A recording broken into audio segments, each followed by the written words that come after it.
How to mask in Photoshop. Now first of all, you have to understand what is mask. So mask is basically the area which you select in Photoshop. Let me show you. Now first of all, I'll select this selection tool, and I will select my model here. So as you can see, I'm selecting the model here.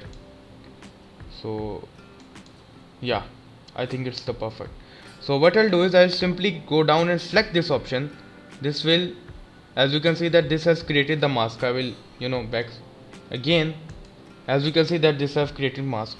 So this is the area, you can see that white area, this has been selected. If I will let's say apply some changes, that will be applied to only this part.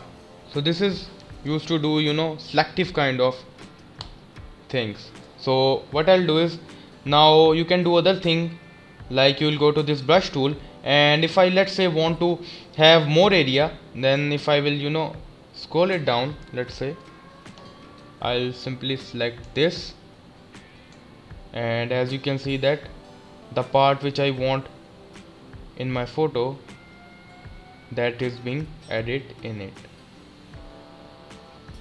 So how to do this? So you can do a lot of multiple things by using this. So this is how to mask in Photoshop. Thank you for watching. For more videos, please subscribe.